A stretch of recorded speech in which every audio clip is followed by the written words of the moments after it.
when you orient your vision, different things appear to you in the world. So, and I mean this literally. So, because you can't see everything, your vision calculates what's necessary, your brain calculates what's necessary for you to see so that you get to the point that you're aiming at. And I don't mean that metaphorically. I mean it literally. Things that aren't relevant to what you're seeking, you won't see them unless they get in your way. And they have to really block your pathway before they'll be literally visible. So you orient yourself towards something, and that makes some things visible that wouldn't be visible and makes other things invisible that you might have seen. And so when you change your orientation, what manifests itself in the world also changes. Now, Pinocchio is in despair here, and he asks himself, where could my father have gone? And so the question is, what exactly is he asking under those circumstances? And what he's asking is something like, I had a structure that was orienting me properly in relationship to the world. And as far as it was embodied in my actual father, it's now gone. Is there any possibility that I can find that again?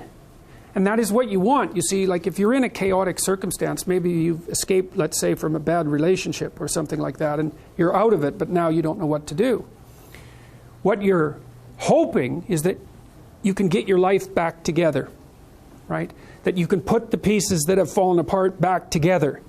And so you're automatically going to generate a fantasy about producing another, let's call it stable state. You're going to be looking for the spirit that would enable that stable state to be generated.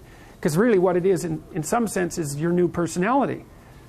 You're in chaos, you have to become something new in order to get out of chaos. And so you're hoping for that, you're hoping that you'll see it.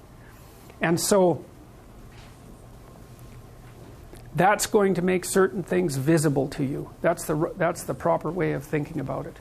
You know, when you get curious about something, and maybe you're curious about something and you walk into a bookstore, that curiosity is going to guide you to a certain set of books. The fact that you have the question in mind is going to open your eyes to certain kinds of possibilities. And so if your goal is to reestablish your union with the positive father, let's say, then certain things are going to appear and other things aren't. And that's really what this represents. The transcendent star is the goal, which is this developmental process. It's capable of, let's say, delivering a message to you. In some sense, that's what's happening when you're thinking, you know, because you have a problem you want to solve, you have somewhere you want to go with your thoughts, and as a consequence of that, information reveals itself to you in the interior landscape. It's a very strange thing. You know, in some sense it feels as if you're producing the thoughts, but it could equally be said that you're watching the thoughts reveal themselves. And which of those is the more accurate description is by no means obvious. You can certainly have thoughts that surprise you, which is very strange. It's like, they're your thoughts. How in the world can they surprise you? But they do. So it's like you didn't know them before you thought them up. And then the question is, well, where did they come from if you didn't know them before you thought them up? Well, they sort of spring out of the void. That's one way of thinking about it. Anyways, this is a wholly